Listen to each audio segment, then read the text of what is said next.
The air inside the Port Charles Police Department was always thick with the scent of stale coffee and old paperwork, but the atmosphere shifted dramatically on Monday morning as a new presence walked through the double doors.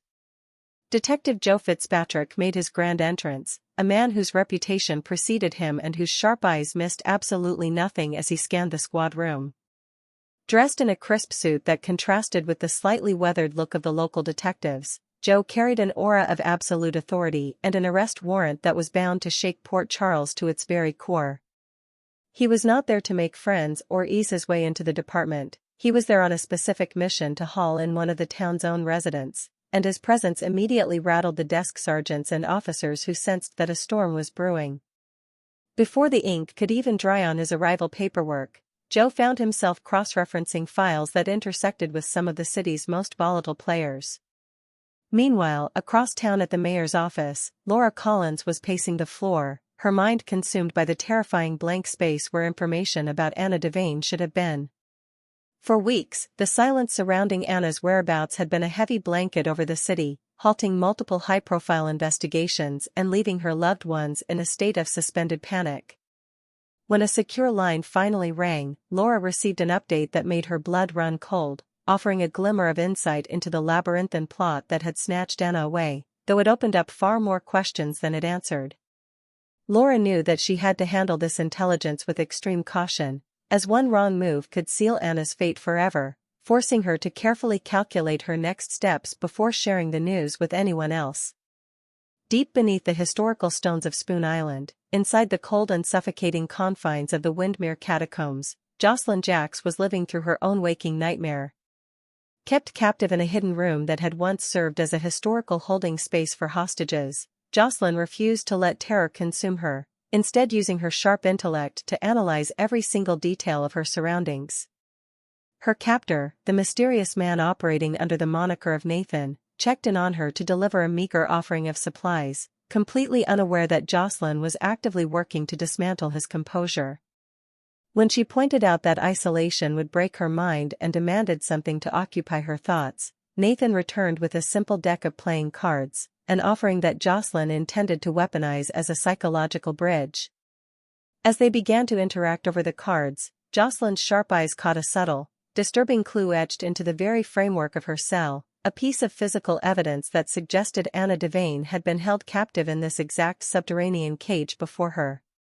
This grim discovery sent a jolt of adrenaline through Jocelyn's veins, transforming her fear into an absolute determination to survive, knowing that she was sitting on the golden key to a sprawling conspiracy that could save both herself and the missing WSB legend. The pressure was mounting equally on the upper levels of Port Charles society, particularly for Jordan Ashford, who refused to let her current professional limitations stop her from seeking the truth about Sonny Corinthos' recent operations.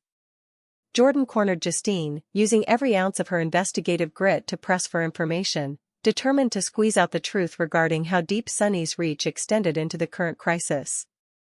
Justine attempted to deflect, maintaining a cool exterior, but Jordan's relentless questioning made it abundantly clear that the authorities were closing in and that playing coy would only lead to a swift downfall.